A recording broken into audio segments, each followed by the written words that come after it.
no Salmo 90. Abra a palavra de Deus no Salmo 90. Eu te convido a pensar nesse texto, ouvir a voz de Deus através desse texto. Muito conhecido de toda a igreja, especialmente em épocas de aniversário ou de final de ano, de começo de ano, a gente costuma lembrar do Salmo 90, principalmente de um verso do Salmo 90. O verso 12 costuma estar sempre nessas datas. Mas antes mesmo de passarmos à leitura da palavra, eu gostaria de agradecer.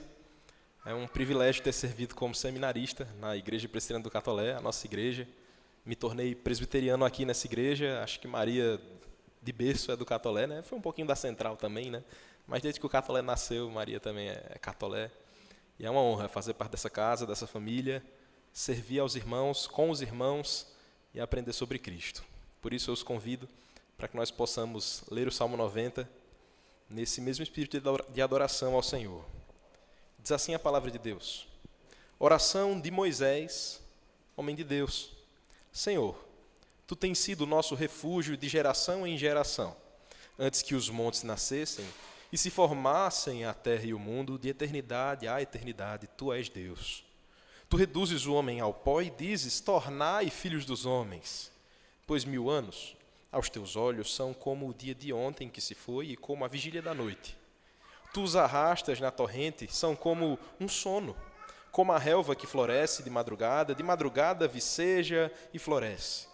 À tarde, murcha e seca, pois somos consumidos pela Tua ira e pelo Teu furor conturbados. Diante de Ti puseste as nossas iniquidades, e sob a luz do Teu rosto os nossos pecados ocultos, pois todos os nossos dias se passam na Tua ira.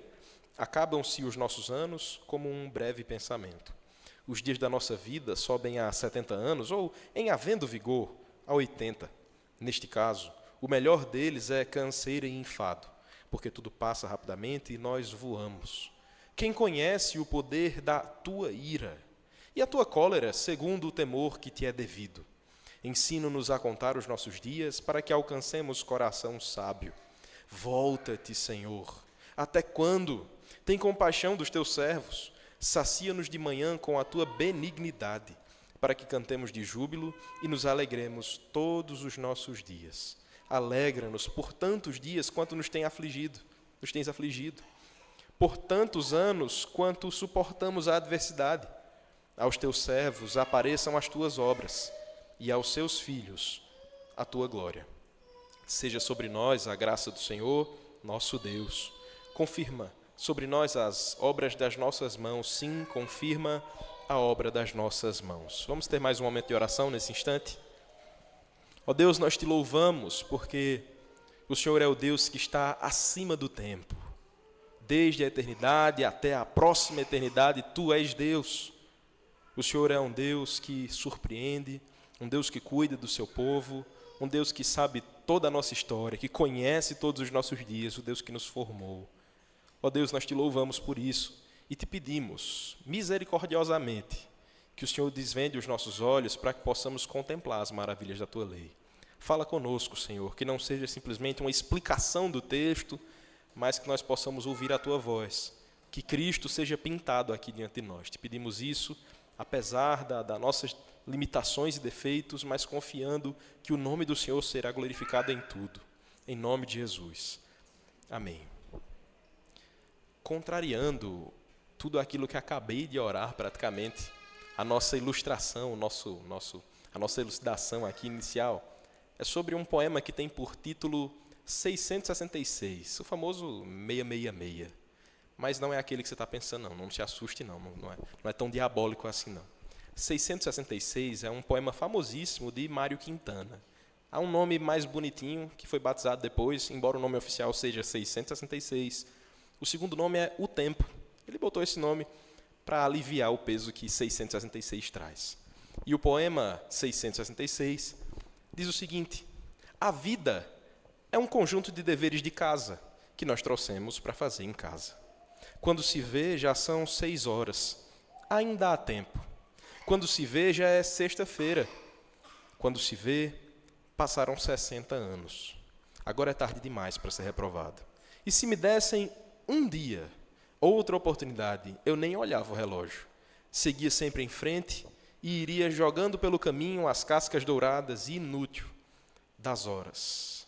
Esse poema foi publicado em 1980, no livro Esconderijos do Tempo. Mário Quintana, ele reflete sobre o cotidiano, sobre o tempo, sobre como tudo é transitório, tudo passa muito rápido, como as horas passam rápido, quando a gente percebe já é sexta de novo, e depois o tempo já passou, daqui a pouco a gente está velho, e a vida já passou, e do que foi feito do tempo que estava sob nossas mãos.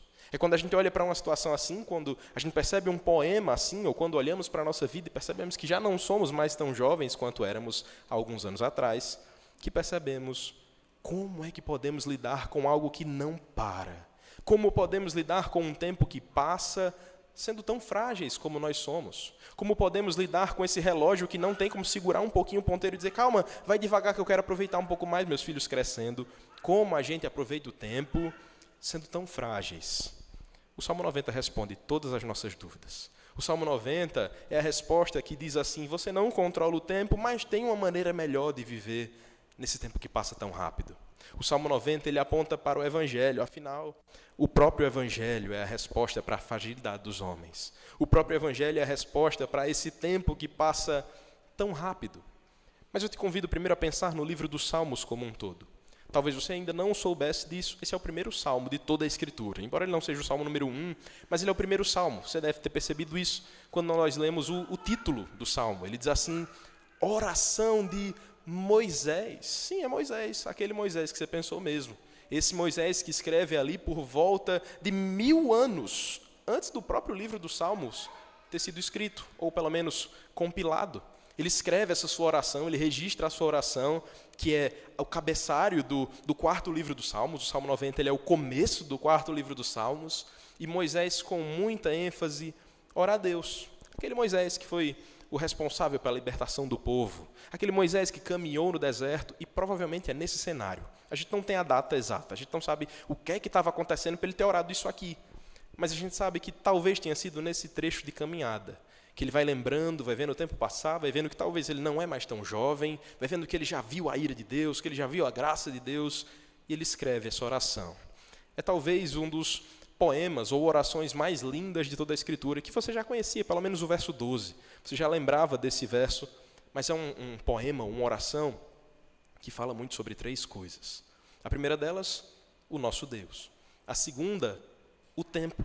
E a terceira, nós mesmos. Então é pensando nisso que eu batizei esse nosso momento aqui, esse estudo, esse sermão, de Deus, o tempo e o homem. Como é que a gente fica nessa relação aí, Deus, o tempo e o homem? É olhando para esse texto que nós podemos perguntar para ele, como é que nós podemos viver diante de um Deus que é eterno? Como é que a nossa vida, que é tão sofridinha aqui, que é tão frágil aqui e tão breve, está passando nesse tempo diante de um Deus eterno? Existe esperança, sentido, existe restauração para vidas tão frágeis? Existe tudo isso? É pensando nisso que nós podemos formular uma pergunta mais simples e pensar, como o homem frágil e pecador pode viver diante do Deus eterno e santo? Como o homem frágil e pecador pode viver diante do Deus eterno e santo? Nós veremos isso num primeiro momento aqui, olhando para os versos 1 até o verso 6. A resposta é a fragilidade do homem diante da eternidade de Deus. Nós olharemos para a fragilidade do homem e olharemos para a eternidade de Deus, pensando como isso pode responder às nossas dúvidas. Veja novamente os versos 1 ao 6 do texto, ele diz assim, Senhor, Tu tens sido o nosso refúgio, de geração em geração, antes que os montes nascessem, e se formassem a terra e o mundo, de eternidade a eternidade. Tu és Deus. Tu reduzes o homem ao pó e dizes, tornai filho dos homens, pois 1000 anos aos teus olhos são como o dia de ontem que se foi. E como a vigília da noite, tu os arrastas na torrente, são como um sono, como a relva que floresce de madrugada viceja e floresce, à tarde murcha e seca. Moisés já começa a sua oração aqui, não olhando rapidamente para o homem, embora ele vá falar do homem. Mas o primeiro foco, o primeiro tópico aqui da sua oração é o próprio Deus. Ele vai falar sobre os seus dilemas, ele vai falar sobre a sua fragilidade, mas ele começa falando de Deus. Ele diz, Tu tens sido o nosso refúgio.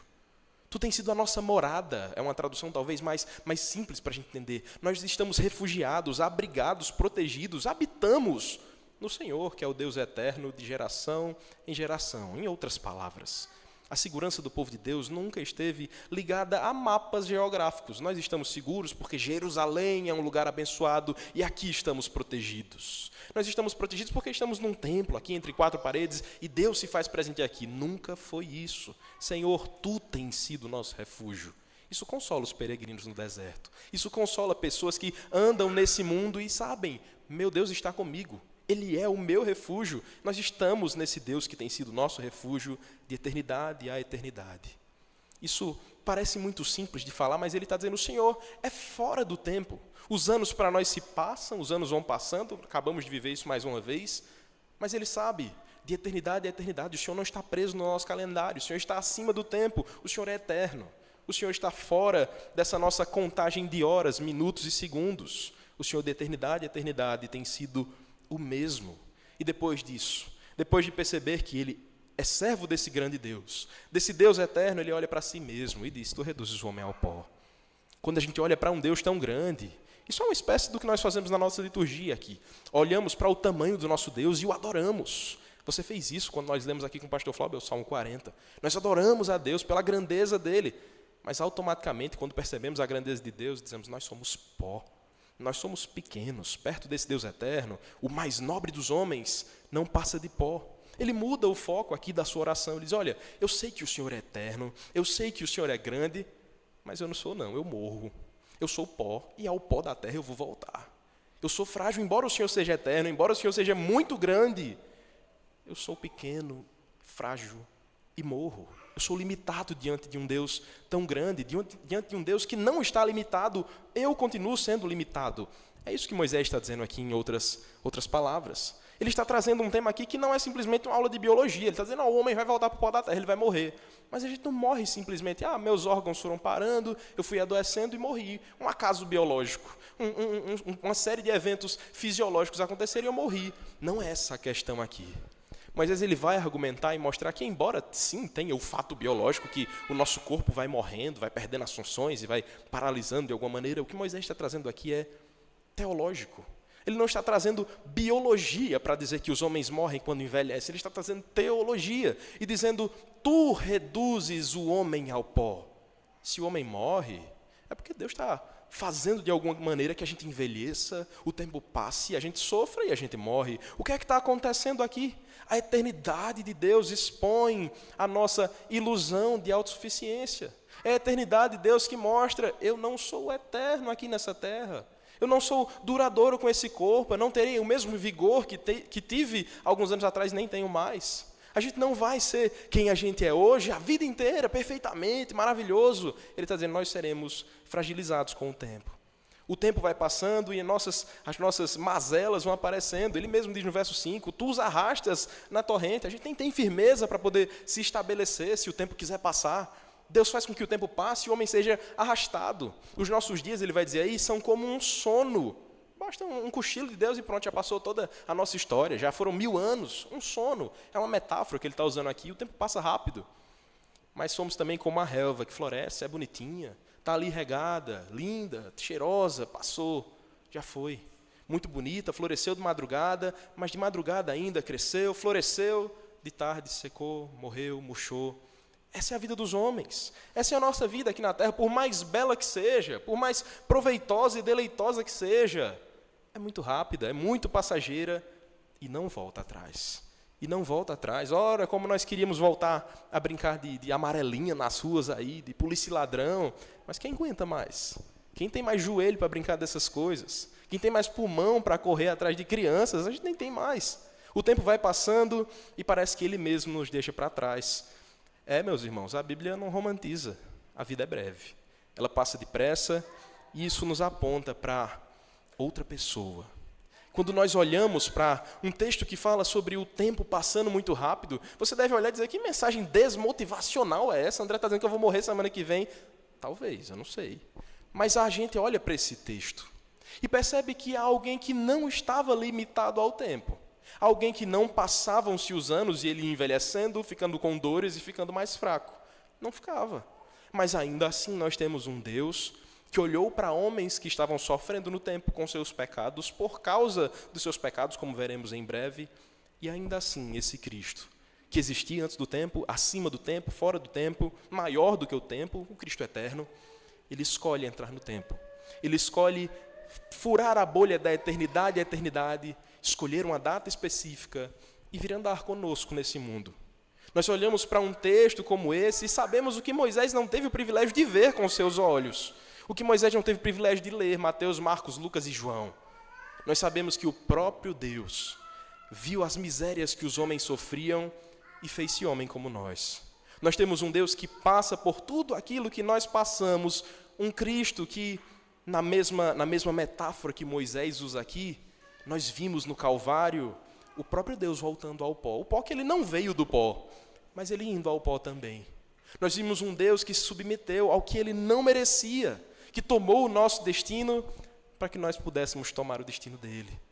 Nós que não merecíamos, nós que não tínhamos santidade própria, nós que não tínhamos qualquer glória, agora em Cristo, agarrados aos méritos dele, podemos sim olhar para um texto como João 1,14, que diz: e o verbo se fez carne e habitou entre nós, cheio de graça e verdade, e vimos a sua glória, glória como no unigênito do Pai, e saber que essa glória é despejada sobre o povo de Deus, porque esse Cristo que é acima do tempo, como lemos em Hebreus, Jesus Cristo é o mesmo ontem, hoje e será para sempre, é o nosso Cristo.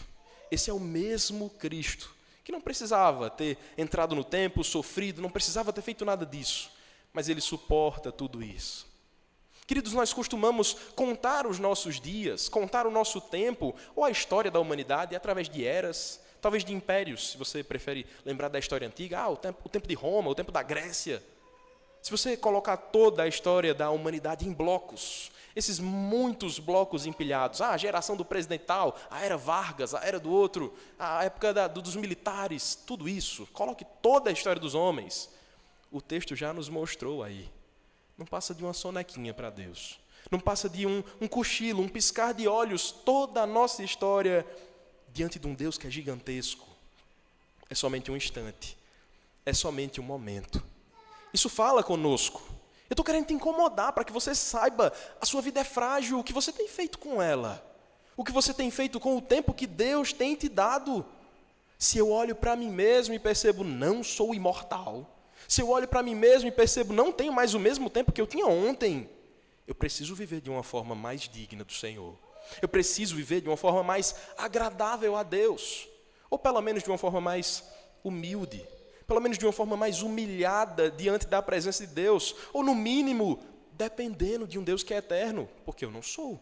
Eu não sou imortal, então eu dependo daquele que é imortal. Eu não tenho o controle do tempo, então eu dependo daquele que tem o controle do tempo e da vida.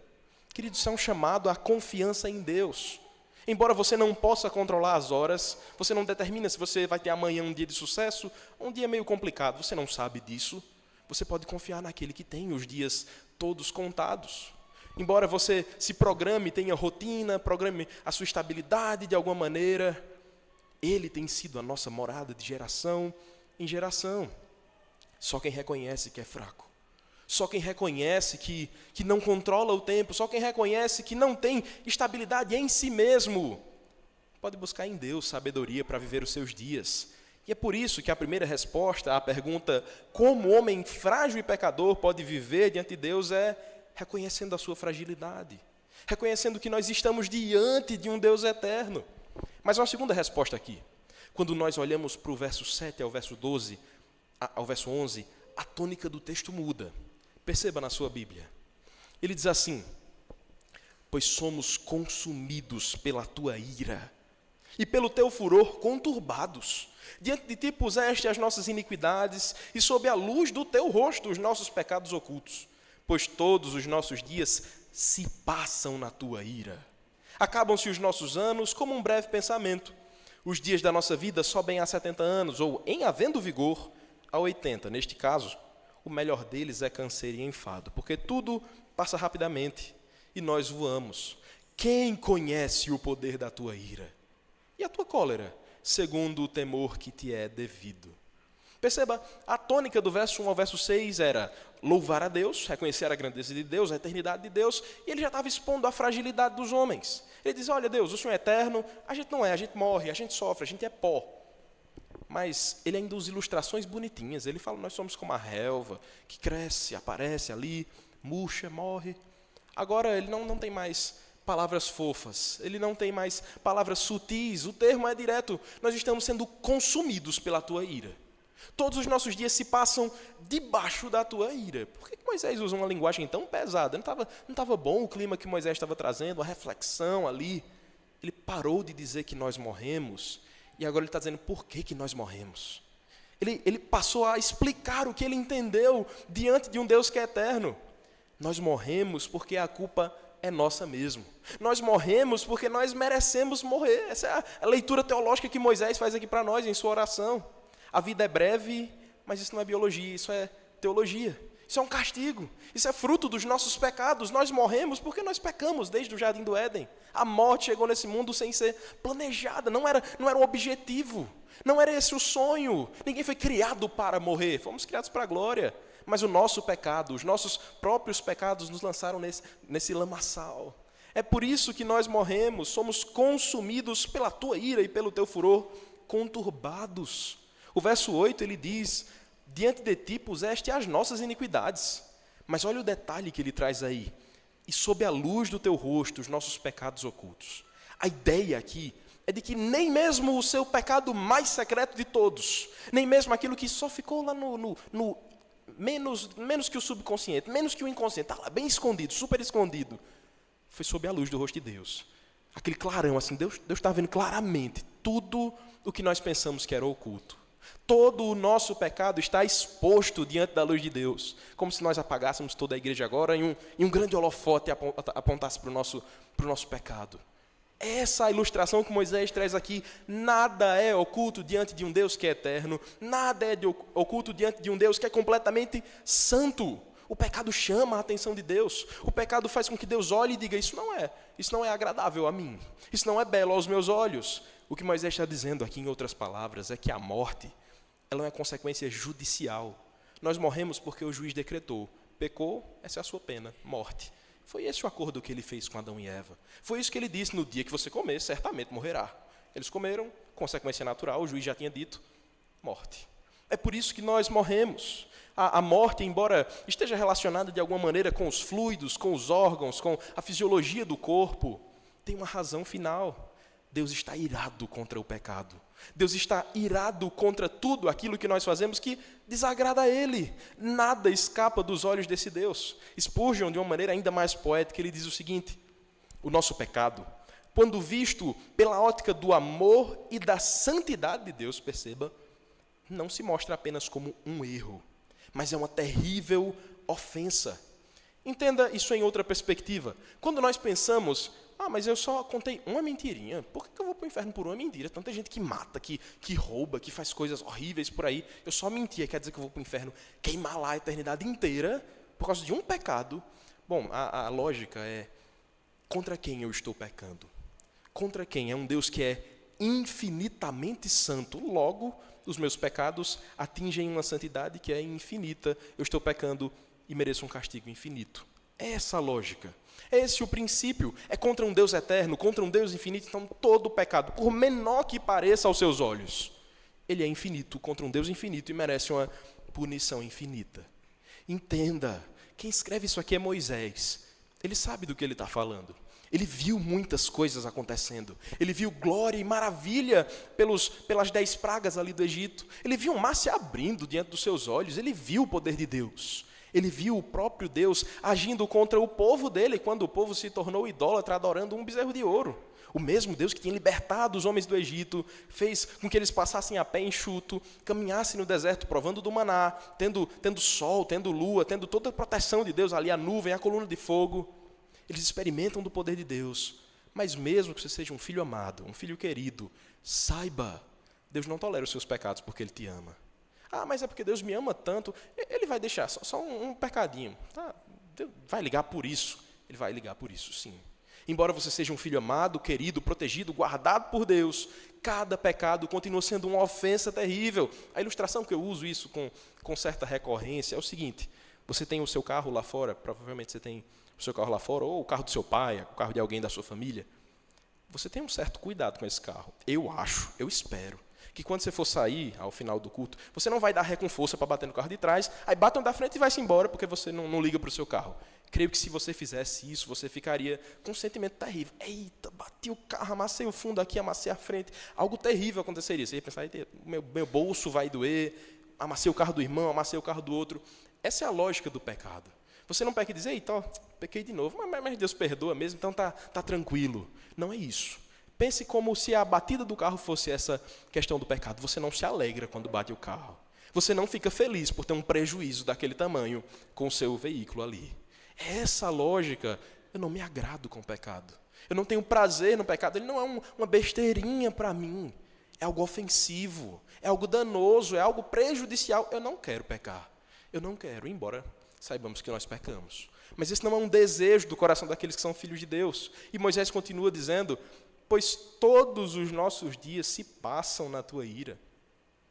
Acabam-se os nossos anos como um breve pensamento. A vida que quando é vivida debaixo da ira de Deus, a vida de alguém que está acorrentado ao pecado, a vida de alguém que está preso nesse lamaçal, é isso. É somente castigo, pesar, lamento, reclamação. Qual o propósito disso tudo? Só estou sofrendo. Ele inclusive termina dizendo, os dias da nossa vida, entenda aí o contexto, ele está falando de alguém que está vivendo debaixo da ira, os dias da nossa vida sobem a 70 anos ou em havendo vigor a 80. Essa é a lógica aqui do texto. Quando nós olhamos para a realidade do nosso mundo, é isso que você encontra ainda hoje. Você deve conhecer alguém que viveu 102 anos, 100 anos, 90 anos, 95 anos. Mas essa não é a regra. Embora nós tenhamos muitos avanços tecnológicos, tenhamos muita medicina moderna, muitos tratamentos por aí, essa não é a regra. Nós não encontramos com frequência pessoas que chegam aos 100 anos. Essa ainda é a média. Ainda vivemos ali por volta dos 70, com vigor aos 80 anos. Esse é o nosso mundo. João Calvino explica esse texto de uma maneira magistral que tocou muito meu coração. Ele diz o seguinte, ainda no auge da força, entre parênteses, juventude ou vida adulta, a existência humana está cercada de ansiedades, temores, tribulações, dores e sofrimentos. Essa é a lógica. A vida dos homens até os 70 anos pode chegar até os 80, mas mesmo no auge das suas forças você já sofre, você já sente dores, já sente ansiedades, você já tem o joelho bichado, você já não consegue correr mais como antigamente, né, Breno? A gente já não consegue fazer certas coisas, mesmo no auge da força, mesmo ainda sendo jovens. Eu não preciso chegar aos 80 para dizer, pronto, agora virou a chave, agora eu vou começar a sofrer. Mesmo com 18, 19, 20 anos, já sabemos o que é padecer nesse mundo. Há crianças que nascem em seu primeiro ano de vida ou segundo, já fazem cirurgias. Como é doloroso saber disso? Pecado. Você olha para o pecado com maus olhos, ou, mas o pecado é besteirinha. Entenda, as pessoas morrem, as pessoas sofrem, isso ira o nosso Deus. Crianças precisam fazer tratamentos, há doenças, mazelas, vírus que fazem pandemias, porque nós pecamos. Isso é tudo culpa do nosso pecado. O texto desmonta as nossas ilusões modernas, de pensar, mas se eu fizer crossfit, se eu correr 12 km por dia, se eu tomar todos os medicamentos, se eu tiver todos os suplementos, se eu for da Growth Suplementos, eu vou ter uma vida maravilhosa até os 1000 anos. Não vai. Mesmo com todo o avanço tecnológico, ainda estamos num mundo que sofre pelo pecado. O Salmo está nos dizendo aqui de maneira muito categórica, sem reconciliação com Deus, estando debaixo da ira de Deus, a melhor das vidas, a melhor delas, é canseiro e enfado. A vida mais nobre nessa terra, debaixo da ira de Deus, é canseiro e enfado. É por isso que o verso 11, de maneira muito dramática, tem uma pergunta para nós. Quem conhece o poder da tua ira? Quem conhece? Moisés que está aqui trazendo seus lamentos. Moisés que está trazendo suas dores aqui, dizendo, Deus, eu morro. Ele mesmo percebe, isso não é nem 1% da tua ira. Isso não é nem um pouquinho de toda a tua ira. Quem conhece o poder da tua ira? Quem conhece toda a ira de Deus exaustivamente? Quem conhece? Você já tem a resposta, não tem? Já sabe de quem eu estou falando, não sabe? Quem conhece toda a ira de Deus? Quem conhece a tua cólera segundo o temor que te é devido? Quem? São perguntas retóricas. Moisés sabe que ele não conhece. Moisés sabe que nem os inimigos de Deus lá no deserto, quando morreram ali no Egito, quando as águas se fecharam, nem eles conhecem toda a ira de Deus. Mas ouvi um homem Um homem que suportou toda a ira de Deus.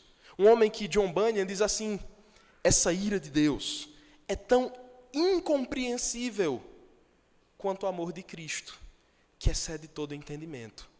A mesma lógica de uma ira gigantesca é a mesma de um Cristo que suporta toda essa ira por gente que não merece. Que suporta todo o peso, bebe todo o cálice da amarga ira de Deus, que era contra os nossos pecados. Ele toma todo esse cálice e o que ele devolve para nós? Ele fica irado e diz: bebi por vocês, agora estou com raiva de vocês. É isso que ele faz. Ele derrama todo o seu amor. Ele derrama a paz que excede todo o entendimento. Nós temos um Cristo que prova não somente 1%. Ele prova ele prova uma ira reduzida, uma ira simplificada. Ele prova plenamente o poder da ira de Deus. Ele experimenta a ira de Deus. Nós temos um Cristo que suportou a ira, que tomou a ira que estava sobre mim e sobre você. Nós temos um Cristo que nos substitui, que bebe o cálice até o fim.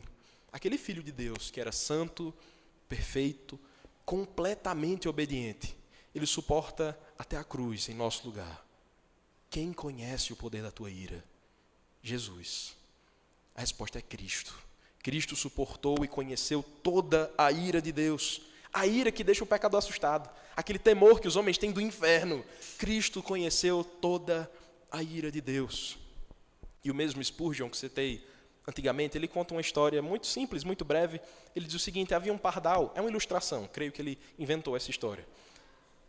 Havia um pardal que atravessava a sala aquecida de um templo, quentinho, agradável, durante uma terrível tempestade de inverno na Inglaterra. Aquela ave, aquele pardal, entrava por uma porta, aquecia-se e cruzava rapidamente o ambiente, saía pela outra porta, num breve intervalo de tempo e voltava para a tempestade. Spurgeon conta essa história e explica: assim é a vida humana. Um breve intervalo entre duas portas. Nós entramos por uma porta, a porta do nascimento, use aí a metáfora como você bem entender. Entramos por essa porta, aproveitamos rapidamente os nossos dias nesse templo aquecido, agradável, gostoso, prazeroso, mas logo passamos pela outra porta. Mas embora isso pareça sem esperança, porque na historinha dele o pardal volta para a chuva de novo, no nosso final não há mais a tempestade. No final, na outra porta, na outra passagem, não há tempestade para nós. Não há tempestade para os pequenos pardais que se agarraram a Cristo. Não há mais tempestade para aqueles que estão protegidos pelo autor e consumador da nossa fé. Agora que nós escapamos da ira, entramos nesse mundo, sofremos nesse mundo, a segunda saída, a segunda porta, é uma porta gloriosa. Quando nós saímos, não há mais dor ou sofrimento, há somente um Cristo que guarda o seu povo. Sim, a nossa fragilidade está sendo exposta no Salmo 90. Nós entendemos aqui, olhando para o texto, que estamos debaixo da ira de Deus, já nascemos debaixo dessa ira. Mas há algo que nos traz esperança aqui. Há algo que alivia o peso que talvez até agora o texto tenha colocado sobre os seus ombros. Há algo que continua falando conosco. Mas eu preciso repetir mais uma vez. Nós já vimos aqui, entre os versos 1 e 6, a nossa fragilidade, a mortalidade dos homens ser exposta. A vida é breve, o tempo passa rápido. Nós já vimos aqui, entre os versos 7 e 11, a profundidade do nosso pecado. Se sofremos, é por causa do nosso pecado, que acarreta a ira de Deus sobre a humanidade. Mas, no final desse texto, quando olhamos para os versos 12 ao verso 17, a tônica muda mais uma vez. Moisés consegue cantar com alegria. Ele fala com alegria, depois de ter falado sobre morte e sofrimento, viver debaixo da ira de Deus. Como pode ainda cantar, Moisés? Vejam o que diz Moisés aí, falando sobre a misericórdia de Deus pelos homens, no verso 12 em diante. Ele diz: ensina-nos a contar os nossos dias, para que alcancemos o coração sábio. Volta-te, Senhor, até quando? Tem compaixão dos teus servos, sacia-nos de manhã com a tua benignidade, para que cantemos de júbilo e nos alegremos todos os nossos dias. Alegra-nos por tantos dias quanto nos tens afligido, por tantos anos quanto suportamos a adversidade. Aos teus servos apareçam as tuas obras, e aos seus filhos a tua glória. Seja sobre nós a graça do Senhor, o nosso Deus, confirmada sobre nós as obras das nossas mãos. Confirma sobre nós as obras das nossas mãos. Sim, confirma a obra das nossas mãos. Depois dessa constatação da miséria, depois de perceber todo o nosso pecado que traz a ira de Deus sobre nós, quando ele chega no ápice do Salmo, verso 11, o ponto mais alto em que ele percebe a ira de Deus que nós não conhecemos completamente, ele entende: eu preciso aprender a contar os meus dias. Eu preciso aprender a aproveitar esse tempo que Deus me tem dado de uma maneira sábia. O propósito aqui do verso 12 é dizer: você precisa viver com sabedoria. Se o tempo é rápido, se o tempo é breve, se a vida é breve, passa rápido, depressa, viva com sabedoria. E o que é sabedoria? Nós aprendemos lá com Salomão. Temor do Senhor, Provérbios 1:7. Temor do Senhor é o princípio, é o começo da sabedoria. Ninguém é sábio se não teme a Deus. Essa é a lógica, nós precisamos temer ao Senhor. Como eu posso contar os meus dias? É pegar o calendário que eu ganhei lá, seja qual for da empresa que te deu um calendário de presente, aí você risca, passou o 1º de janeiro, 2º, 3º, 4º, é isso que é contar os dias. Contar os dias é ficar dizendo: hoje é o meu dia 34.588, faltam mais 42 para tal coisa acontecer. Isso não é, embora seja bem matemático e até um pouco assustador se você faz isso, não é essa a lógica. Contar os nossos dias é olhar para o tempo com os olhos de quem não está debaixo dele mais. Contar o tempo, contar os dias é entender: embora eu esteja aqui nessa eternidade, as horas passem, eu envelheça, os cabelos vão ficar brancos um dia, eu tenho um Deus que me dá propósitos acima do tempo. A minha vida não está condicionada mais a somente isso aqui. Ensina-nos, Senhor, a contar os nossos dias. Ensina-nos, Senhor, a viver uma vida que te glorifica. Ensina a termos consciência do tempo, sabedoria no tempo. Viver os anos, os dias, os momentos que o Senhor nos deu com temor ao Senhor. Se a vida é curta, não jogue fora. Se a vida é breve, não desperdice com tolices. E aqui eu não estou falando tolices, porque eu gosto de jogar futebol. Não é isso que eu estou falando. Eu gosto de jogar videogame. Não é disso que eu estou dizendo. É saber: os meus dias têm que ser vividos para a glória de Deus. Mesmo se você for lá jogar futebol, mesmo se você for jogar videogame, que jogue de alguma maneira que glorifique ao Senhor. Você deve conseguir fazer isso. Glorifique ao Senhor. E para nós, homens, que não sabemos, homens que eu digo a humanidade, que não sabemos como ter sabedoria, Moisés já te disse como é que você faz. Olha o que ele diz no começo do verso 12: ensina-nos. Ele está pedindo a Deus. Ele não está dizendo: bom, a partir de amanhã eu decido viver com sabedoria e nunca mais serei tolo. Ele diz: ensina-nos. Se não for o Senhor me ensinando por meio da sua palavra, jamais serei sábio. Jamais conseguirei ter sabedoria. Sabedoria não se adquire lendo livros. Sabedoria não se adquire ouvindo histórias meramente. Sabedoria é temor ao Senhor, e eu consigo temer a Deus por meio da sua palavra. Eu consigo amar esse Deus, conhecer esse Deus por meio da sua palavra. E agora, olhando para esse temor do Senhor, para essa vida com sabedoria, clamamos como Moisés, no verso 13. Volta-te, Senhor. Volta-te, Senhor, até quando? Tem compaixão dos teus servos. Agora que você decide e você busca essa sabedoria, você pode clamar como Moisés: ó Deus, tem compaixão dos teus servos, que nessa vida sofrem. Tem compaixão do teu povo, que nesse mundo sofre perseguições. Ore como Moisés e diga: até quando, Senhor, vai ser assim? Aqui eu abro meu coração, eu costumo ser mais como o pastor Flauber. Eu costumo pensar a minha vida, eu já queria estar aposentado lá para frente. Eu queria ver os filhos de Ruth, os netos de Ruth. Eu queria estar vivendo essa fase já. Mas Deus nos chamou para viver esse tempo, esse momento. E se talvez para mim ou para o pastor Flauber esteja mais difícil, nós podemos orar isso. Senhor, até quando? Senhor, tem compaixão dos teus servos. Aqui já é um argumento embutido. Ele vai ter compaixão de quem? Dos seus servos. Do povo que teme esse Deus e ama esse Deus e serve esse Deus. E automaticamente, depois que você clama a Ele, mesmo que você não ouça uma resposta do além, o verso 14 te dá um sentimento de alegria. Ele diz: sacia-nos com a tua benignidade. Se você costuma ler os livros do pastor Emílio Garófalo, você sabe muito bem que palavra é essa aí, da benignidade. É uma palavra hebraica, não costumo trazer grego ou hebraico para os sermões, mas essa é importante. É talvez uma das palavras mais importantes de todo o Antigo Testamento. É a palavra hesed. Ele está falando da misericórdia de Deus, que nós traduzimos como misericórdia, mas o nosso vocabulário nem tem uma palavra para poder representar essa daí. É algo no sentido de um amor leal, um amor inabalável, um amor que não tem comparações com qualquer outra coisa. É o amor da aliança de Deus. É a aliança do Pai sobre o seu povo. Ele diz: sacia-nos com a tua benignidade. Sacia-nos com a tua hesed, a tua aliança leal. Sacia-nos com essa tua promessa de amor eterno. Esse é o amor de Deus para o seu povo. Você quer ser saciado de quê em 2026? Quais são as suas metas? Esse ano eu espero ganhar o dobro do que eu ganhava. É pouco, está sonhando como alguém de mente pequena. Esse ano eu quero botar o shape, que legal, mas é pouco. Esse ano eu quero ter mais da benignidade de Deus. Esse ano eu quero ser saciado, olha só. Eu quero ser saciado da misericórdia de Deus. Isso significa que eu não vou andar mais buscando outras coisas, como se elas fossem o número 1 da minha vida. Você vai buscar o sustento de cada dia, o shape, o que for. Mas a benignidade de Deus é aquilo que deve saciar o seu povo. Para quê? Tem finalidade, olha o texto. Para que cantemos de júbilo e nos alegremos todos os nossos dias.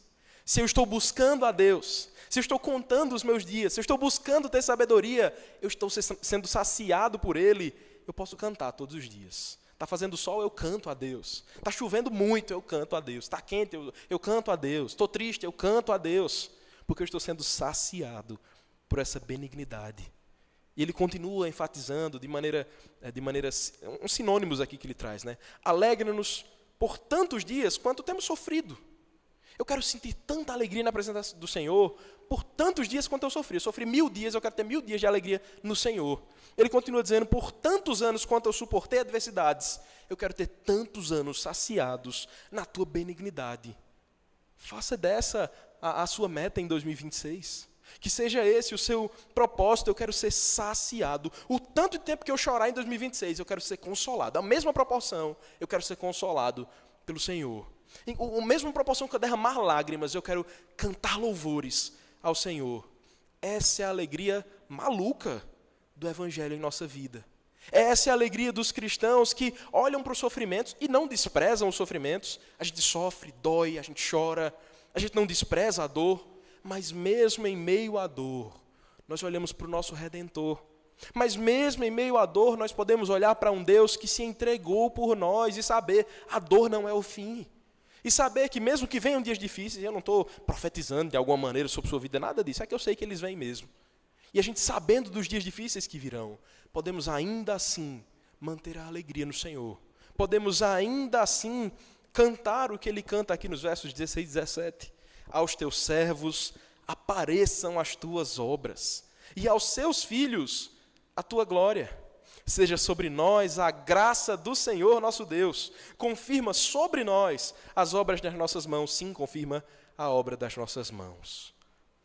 Em resumo aqui, tudo que está no verso 16 e 17 é o seguinte: se não for o Senhor confirmando tudo aquilo que eu tenho feito em minha vida, se não for o Senhor confirmando, dando propósito, dando sentido a tudo que eu tenho feito, eu estou só vivendo no automático.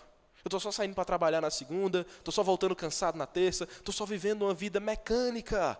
Mas se o Senhor confirma as obras das nossas mãos, o trabalho faz sentido, o cansaço faz sentido, suas buscas, seus sonhos, sua família faz sentido. Se não for isso, parabéns, você é só um robozinho fazendo produção, acumulando, e tudo isso vai ficar aí para seus filhos brigarem depois. Eu espero que eles não briguem não, mas normalmente é isso que acontece. Nós somos chamados a olhar para um texto desse e orar como Moisés: Senhor, confirma as nossas obras. E a verdade é que há um Deus que dá sentido a cada uma das nossas obras. Sabe por quê? Porque a grande obra Deus já fez por nós. Se hoje nós trabalhamos, se hoje nós sentimos alegria, se hoje nós cantamos alegremente, nós olhamos para um Deus que confirmou cada uma dessas obras na obra definitiva dele, que foi feita no Calvário. Quando Cristo disse, está consumado, essa foi a confirmação de Deus. Toda a nossa vida agora tem propósito, toda a nossa vida tem sentido mais uma vez. Se não fosse a cruz do Calvário, viva do jeito que você quiser, faça o que você bem entender, que a morte vai chegar e não há propósito para nada, mas há propósito, há sentido. Vivemos cada dia sabendo que o fim virá, mas sem temer o fim.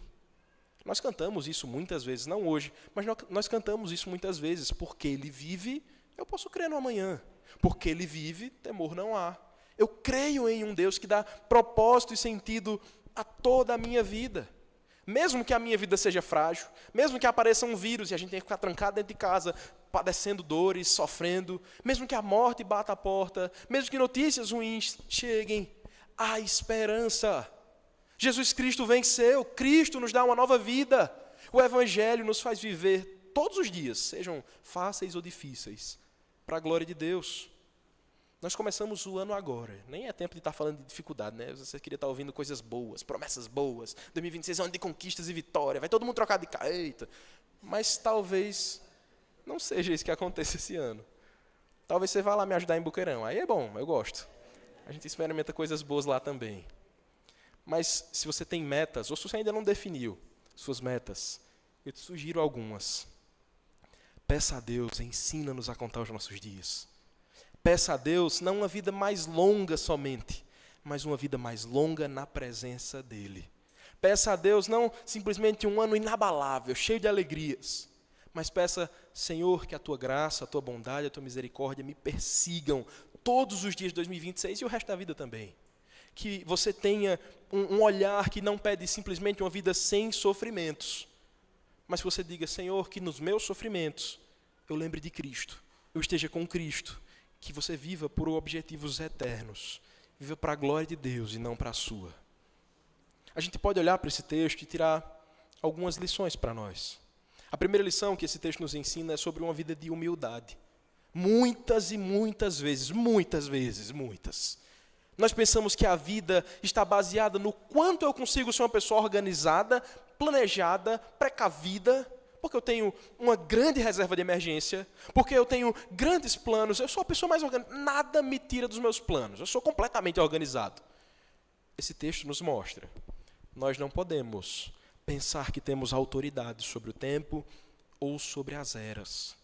Embora você diga com muita alegria, é muito louvável isso, que você é uma pessoa organizada, isso é bom, mas não pense que de alguma maneira a sua organização é que te dá segurança. Não pense de modo nenhum que a sua vida está resumida em se eu planejar bem, vai dar tudo certo. O Salmo 90 está desmontando nossas ilusões. O Salmo 90 desmonta tudo isso e diz, a sua vida, os seus planos, o seu trabalho, tudo isso só faz sentido porque Deus é o seu refúgio e não o seu plano B.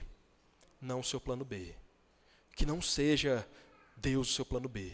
Que a cruz do Calvário não seja o plano B, mas o plano A mesmo. É preciso ter humildade e dizer, Senhor, olha, eu tenho capital, eu tenho condições, eu tenho habilidade, mas se não for o Senhor, tudo vai cair por terra. É quando você reconhece em Deus as suas limitações, que você para de viver como se o tempo estivesse sob o seu domínio. Olhe para esse Deus, submeta os seus planos a Ele, as suas agendas, os seus sonhos, e viva por Cristo.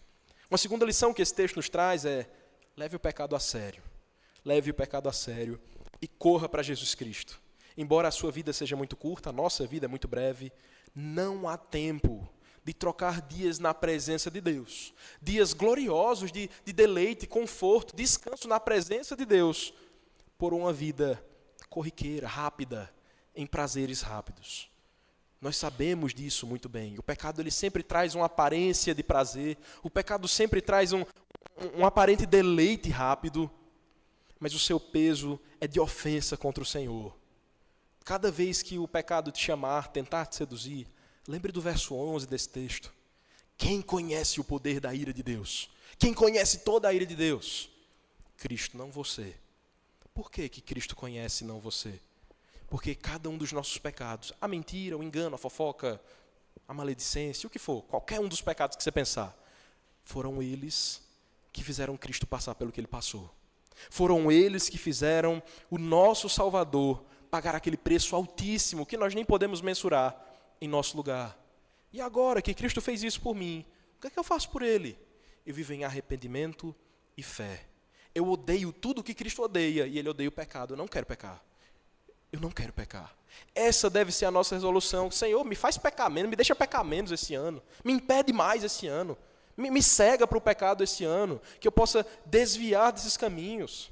Saiba, aquela frase que diz, o tempo cura todas as feridas. As feridas causadas pelo pecado só tem uma cura, somente uma. O tempo não cura as feridas do pecado.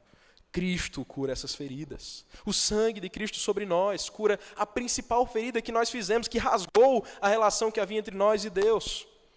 Isso nos leva automaticamente para a terceira lição do texto. Lembre-se da misericórdia de Deus todos os dias. Lembre-se dessa récede de Deus. Lembre-se desse amor leal de Deus todos os dias. Para quê? Por que eu tenho que lembrar disso? Para que você pregue ao seu coração todos os dias e diga: eu sou filho de Deus, eu não vivo mais como um perdido nesse mundo. Para que você olhe para Deus e diga: eu dependo do Senhor e não de mim. Para que você olhe para situações e circunstâncias e diga: Senhor, eu tenho sonhos, eu tenho propósitos, eu tenho objetivos, mas eu só quero aqueles que vão redundar em glória para o Senhor. Não me dá aquilo que vai me afastar de Ti. Não me permita lucrar se isso for me fazer esquecer do Senhor. Não me permita ter sucesso se isso me fizer abandonar o Senhor, abdicar da Tua presença. Essa deve ser a nossa oração. Sejamos cheios dessa misericórdia todos os dias. Até a forma como nós podemos lidar com as dores, com os sofrimentos e lutas, revelam se nós temos sido trilhantes, se nós temos trilhado no caminho da sabedoria, se nós temos trilhado uma vida de temor a Deus. Não ore ao Senhor dizendo: Deus, me dá mais tempo. Mas ore pedindo dias bem vividos na presença dEle. Ore pedindo: Deus, me dá uma vida inteira na Tua presença. Meus irmãos, nós começamos o ano ouvindo, acho que é o primeiro sermão do ano, tirando da virada, né? Nós começamos um ano que nós ouvimos um sermão aí, falando sobre 666, logo no começo. Tá maluco, esse menino tá maluco. Que falam: todo mundo vai morrer, a vida é breve, vamos todo mundo morrer.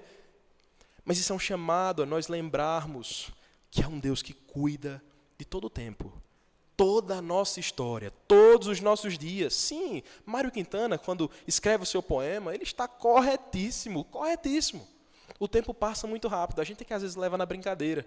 A gente trouxe um dever de casa para fazer, já são 6 horas, são 6 horas, dá tempo, eu faço de 11. O tempo passou. Lembre disso, viu? Você tem tarefas para entregar aí daqui a pouco, nós temos tarefas para fazer, tarefas para cumprir, o tempo passa rápido. Daqui a pouco já é sexta-feira, daqui a pouco nós temos 60 anos, não tem segunda chance. E o mais legal disso tudo é que se nós tivéssemos uma segunda chance, a gente perdia tudo de novo. A gente fazia tudo de novo. Tudo errado de novo, a gente pecava de novo. A graça de não haver uma segunda chance é que Cristo tomou a segunda chance e nos deu a dele. Nós não precisamos voltar do começo. Eu queria ser criança de novo para pecar menos. Não, você faria todos os seus pecados, talvez outros diferentes aí, mas você pecaria de novo. A graça disso tudo é que Cristo não apenas entra no tempo e diz: vim sofrer com vocês, viu? Não. Ele passa pelos nossos sofrimentos, nos ensina a viver nessa terra de uma maneira melhor. Ele glorifica a Deus e Ele entra no tempo para que nós possamos olhar para um Deus que entende o que nós passamos aqui. Um Deus que passa por aquilo que você passa. Um Deus que entende o que é nascer, sofrer, crescer, morrer. Nós temos um Cristo que é assim, no Calvário, ali quando o relógio parecia que tinha vencido Jesus. Jesus morreu, acabou o tempo dele. Não. Ele parou aquele relógio e disse: quem manda aqui sou eu. Ele olhou para toda a situação, venceu a morte, suportou a ira para que o seu povo ouvisse. Não é o relógio ou o tempo que tem a última palavra sobre a sua vida. É Cristo que tem. É o Senhor que tem. Esse é o Senhor que está conosco em todos os nossos dias. Que em 2026 se lembre. Ensina-nos, Senhor, a contar os nossos dias para que alcancemos um coração sábio. Vamos orar nesse instante? Pai, nós te louvamos, nós te exaltamos, nós reconhecemos a tua grandeza, o teu poder, a tua eternidade, a nossa fragilidade, a nossa limitação, a nossa pequenez. É por isso que nós dependemos do Senhor.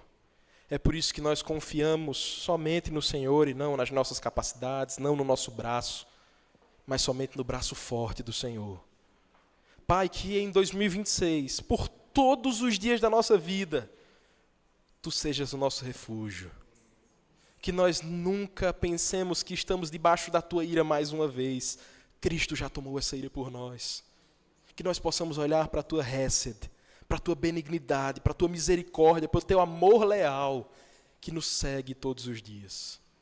Nos ensina, Pai, a viver na Tua presença, em nome de Jesus. Amém.